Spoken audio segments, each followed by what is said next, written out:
जय श्री कृष्णा। राधे राधे फ्रेंड्स, कैसे हैं आप सब। मेरे लड्डू गोपाल चैनल में आप सबका स्वागत है फ्रेंड्स। आज मैं आप सबके साथ शेयर करूंगी अपरा एकादशी की पूजा विधि। फ्रेंड्स 2024 में अपरा एकादशी का व्रत कितने तारीख को रखा जाएगा, आज के वीडियो में मैं आप सबके साथ शेयर करने वाली हूँ फ्रेंड्स।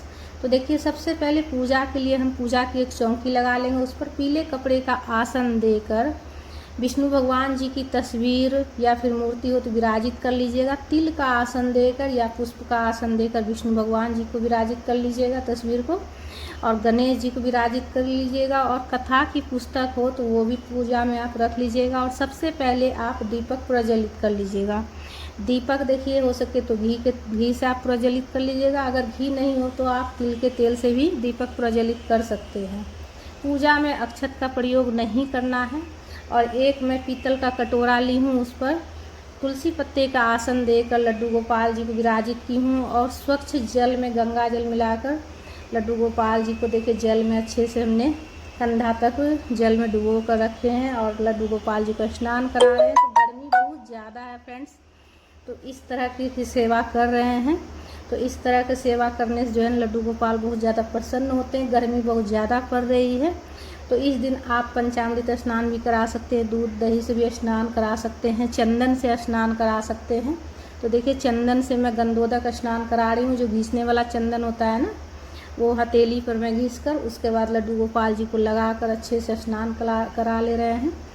तो देखिए, ये जो जल है ना, स्नान वाला जल, इस जल को जो है ना थोड़ा थोड़ा जो है ना पूरा परिवार चरणामृत ग्रहण कर लीजिएगा। उसके बाद जो बच जाए ना वो आप किसी पेड़ में डाल दीजिएगा, इधर उधर नहीं फेंकिएगा फ्रेंड्स। एकादशी का व्रत जो है ना, विष्णु भगवान जी को अगर प्रसन्न करना है तो एकादशी का व्रत कीजिए। एकादशी का व्रत सब व्रतों में श्रेष्ठ होता है फ्रेंड्स। एकादशी के व्रत करने से विष्णु भगवान बहुत ज़्यादा प्रसन्न होते हैं।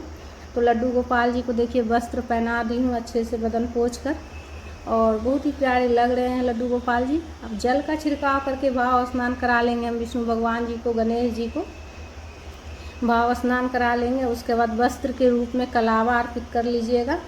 तो लड्डू गोपाल जी का श्रृंगार देखिए बहुत ही प्यारा लग रहा है श्रृंगार। तो आप लोग को कैसा लगा लड्डू गोपाल जी का श्रृंगार, ये कहने के लिए, ये बताने के लिए आप कमेंट में राधे राधे ज़रूर लिखिएगा हर बार की तरह। इसलिए कि विष्णु भगवान जी, लड्डू गोपाल जी का, विष्णु भगवान जी के ही बाल स्वरूप हैं और राधे राधे नाम से बहुत ज़्यादा प्रसन्न होते हैं लड्डू गोपाल। तो इसलिए राधे राधे ज़रूर लिखिएगा। और गणेश जी को जनेऊ अर्पित कर लीजिएगा।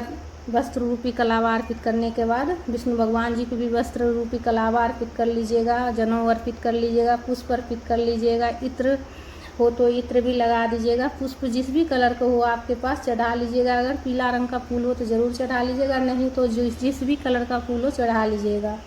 अब सभी भगवान जी को तिलक कर लीजिएगा। पीला चंदन से विष्णु भगवान जी को तिलक कर लीजिएगा, और रोली से जो है गणेश जी को तिलक कर लीजिएगा। दीपक का भी पूजा कर लीजिएगा। और जो कथा की पुस्तक है उसमें राधा कृष्ण बने हुए हैं तो उसमें भी तिलक कर लीजिएगा। और पूजा में आप जो है तिल हो तो ज़रूर चढ़ा लीजिएगा। अक्षत नहीं चढ़ाइएगा, इसलिए कि उस दिन जो है ना पूजा में एकादशी के दिन अक्षत नहीं चढ़ाया जाता है।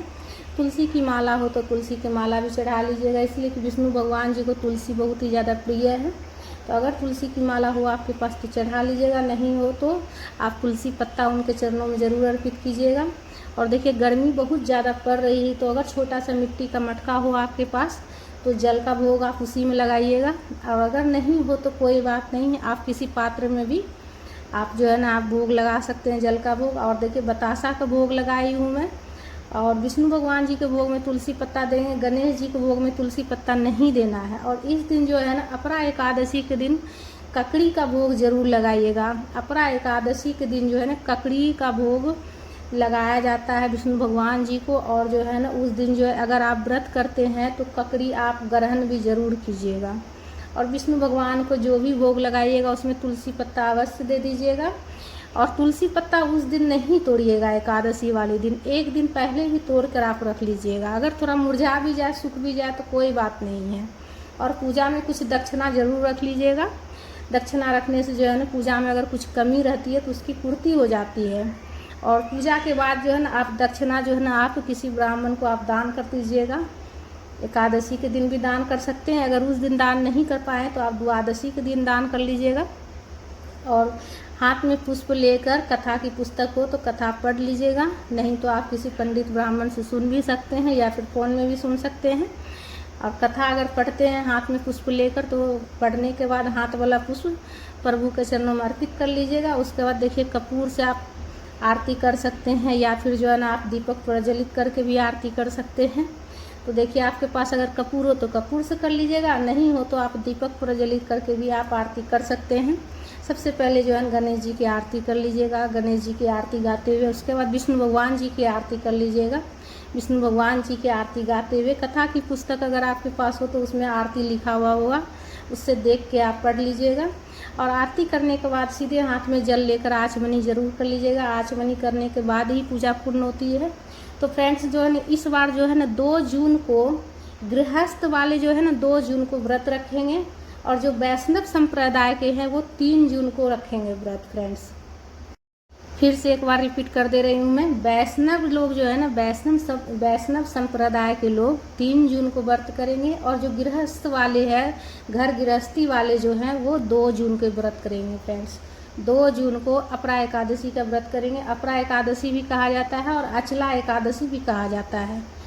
तो फ्रेंड्स हमारा वीडियो आप सबको कैसा लगा? अगर अच्छा लगा है तो लाइक प्लीज़ कीजिएगा।